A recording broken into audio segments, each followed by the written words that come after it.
The demon said my name last night. Hello, everyone. Welcome back to another episode of Horrifying Camping Stories.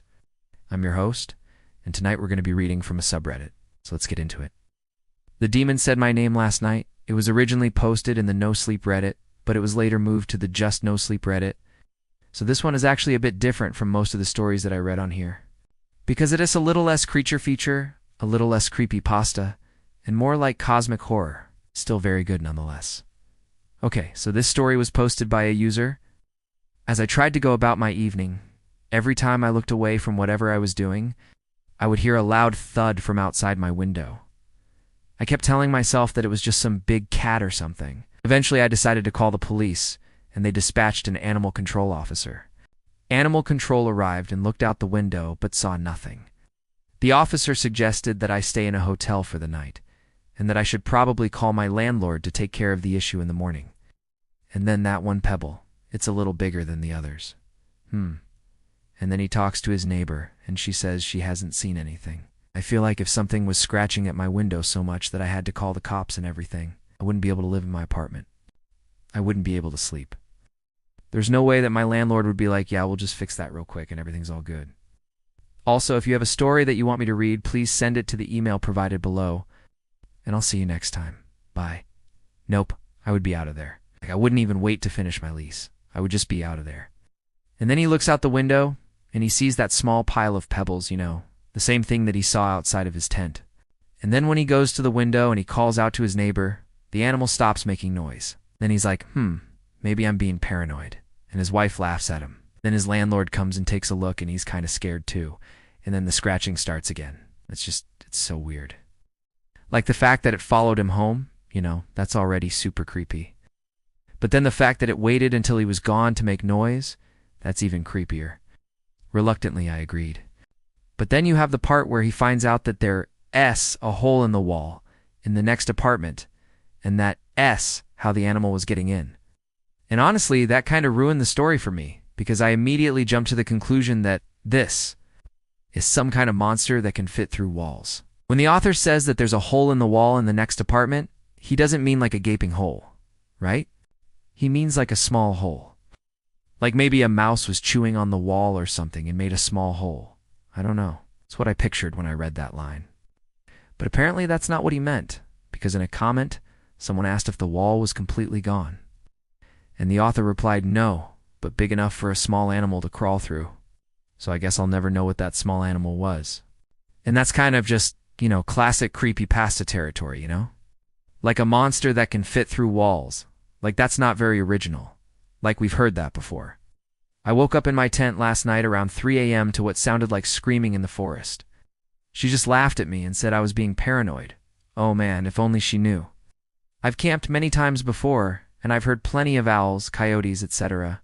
This was something different, feral and inhuman. He looked out the window and told me that he'd look into it. He seemed skeptical but kind of scared too. Later that day, I received a call from him. Like when he hears what he describes as screaming in the forest, his first reaction is not to pack up and leave, although I guess he does end up doing that. But his first reaction is to kind of just shrug it off as some freaky animal stuff.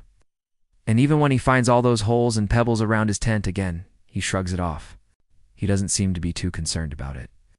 And when he starts hearing scratching at his window and he calls the cops, he just says that it's some big cat, right? But it's just so much scratching. Just seems like a little bit more than a big cat would do, and you never really know.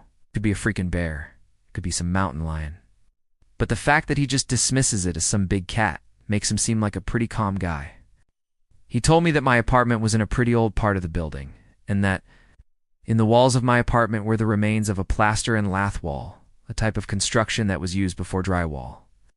He had the maintenance guy come by to take a look, and he found a small hole in the wall in the apartment next to mine. It's presumably where some animal was getting in. Apparently, the scratches on my window were from the animal trying to claw its way through the old plaster to get to me. The maintenance guy fixed the hole in the wall, and all seemed well. My dog, who usually sleeps through anything, started barking frantically. The sounds outside the tent slowly faded away into what sounded like heavy footsteps near the tent. My dog's barking turned into whimpers, and he got under the tent trying to hide. I don't remember exactly how long this went on, but it felt like an eternity. Eventually, the sounds outside the tent stopped. Maybe it was a bear or something else big, I went back to sleep with my 4-foot-long knife beside me. So, the original post is titled, "The Demon Said My Name." Last night, all around the tent were thousands of little pebbles that were not there the evening before. I shrugged it off as some freaky animal stuff and went about my day. Later that evening, I was home alone and just relaxing after dinner. At around 7 p.m., I started hearing scratching at my window. I live in an apartment building, and this is very unusual. I looked out the window, and on the ground below my apartment was a small pile of pebbles. One of the pebbles was a little bigger than the others. I opened the window and called out to my neighbor across the way. She said she had unseen anything strange and asked if I wanted her to come over and keep me company. I declined and closed the window. And surrounding the tent in a near-perfect circle was also dozens of 6 to 8 inch deep holes. I quickly gathered my things and got out of there. I took the knife with me. What could have been a bear was something that I don't want to mess with. That was the last thing I thought before getting in my car and driving home, the morning after, of course. I didn't sleep at all. I unzipped the tent to the creepiest scene. That was weird. As the evening went on, the scratching at my window continued. I started to feel really uncomfortable. At the hotel, I tried to tell my wife about the situation so that she would understand why I was looking so tired the next day. The next day, I called my landlord, who came to look at the problem. The end.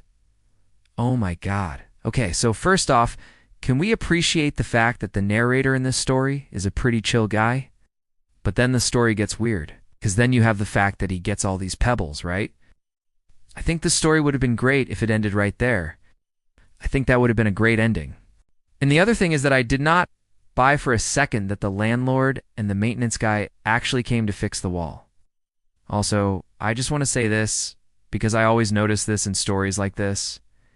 Anyway, I hope you enjoyed this story. If you did, please leave a like and subscribe if you haven't already.